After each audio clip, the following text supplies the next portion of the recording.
Ils n'ont pas baissé la voix. Ils voulèrent des témoins, dans le hall d'un hôtel 5 étoiles. Un client noir fut sommé de partir, puis qualifié de risque.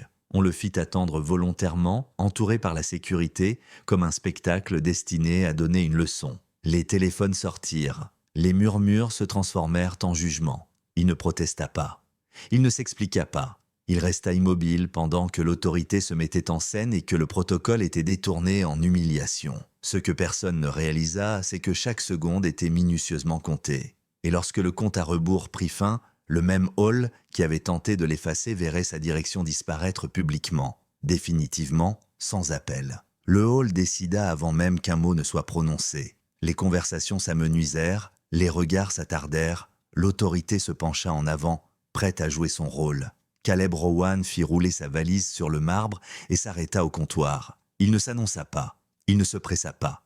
Il attendit. « Enregistrement », dit-il. Rowan. Le directeur général, Peter Lang, ne leva pas les yeux. Il tapa lentement, délibérément. La pause était un choix. Puis vint le verdict. « Vous n'avez pas votre place ici. Mettez-vous de côté. » C'était dit assez fort pour traverser le hall. Des clients se retournèrent. Une cloche tinta. Un téléphone se leva. Caleb resta immobile. « J'ai une réservation ?» Peter sourit sans chaleur. « Les suites penteuses nécessitent une vérification.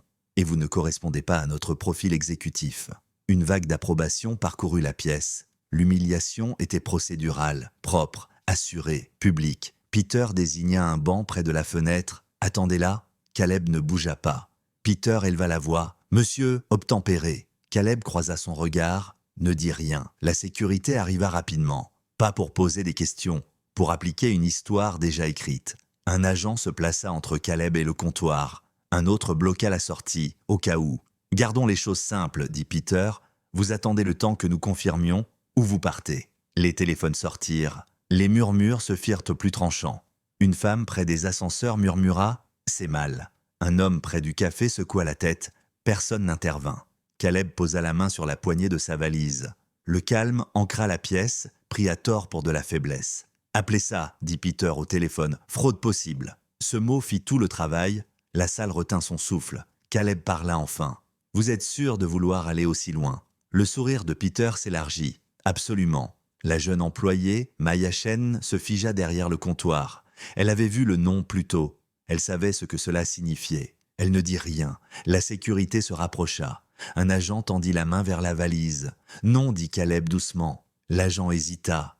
Peter s'avança et saisit lui-même la poignée, traînant la valise sur le sol et la jetant près de la sécurité comme un accessoire. Des halètements suivirent. Les caméras zoomèrent.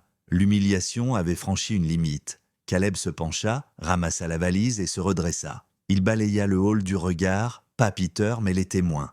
Puis il attendit. Un homme filmait, un adolescent murmurait dans un direct. La pièce sentit le basculement avant de le voir. Caleb déverrouilla son téléphone. Un seul geste, un nom. René. « Commence le protocole, dit-il. » Une voix calme répondit, confirmée. Peter ricana. « Tu crois qu'un appel change quelque chose ?» Derrière le comptoir, Maya avala sa salive. « Son nom est dans le système, » dit-elle à peine audible. Peter claqua. « Tu te trompes, je l'ai vu, » dit-elle plus fort. « Prépayé, niveau supérieur. » Le silence tomba lourdement. La sécurité recula d'un pas. Peter se ressaisit par le volume. « Ça n'autorise pas ce comportement. Écartez-le. » La directrice des opérations, Helen Ward, entra par le couloir latéral.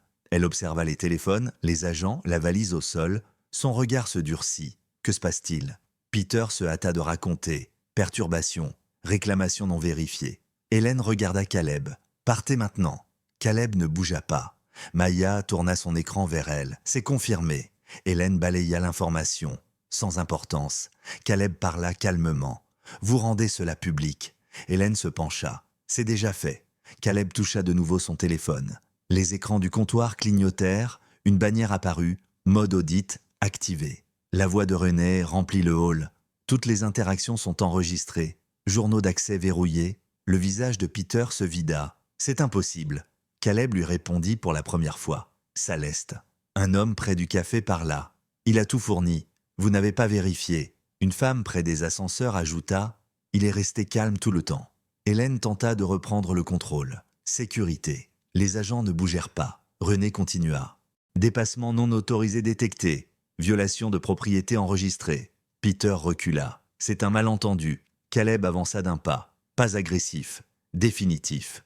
Vous avez profilé un client, escaladé sans motif, touché à sa propriété et l'avez fait devant témoin. Hélène trouva enfin sa voix. Qui pensez-vous être? Caleb tint la pièce par le silence. Puis il parla. Fondateur et directeur général de Rowan Holdings. Cet hôtel fonctionne sur notre plateforme. Vos rapports de conformité nous sont adressés. Le hall expira d'un seul souffle. Les téléphones montèrent de plus haut. La caméra ne cligna pas. La voix de René reprit.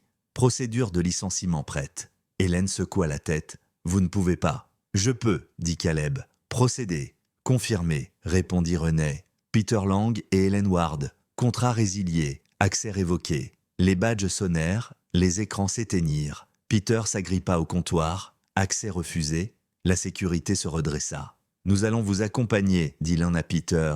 Hélène murmura. Nous ne savions pas. C'est bien le problème, répondit Caleb.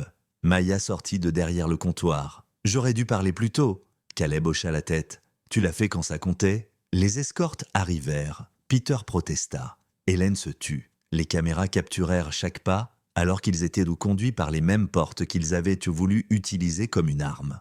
Caleb se tourna vers le hall. Le silence protège les abus, dit-il. Pas ici. Les applaudissements n'explosèrent pas. Ils s'installèrent, mesurés, respectueux.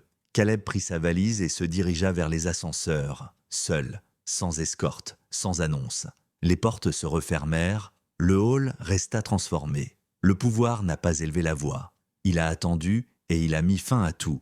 Choqué par cette fin, partagez et commentez votre réaction.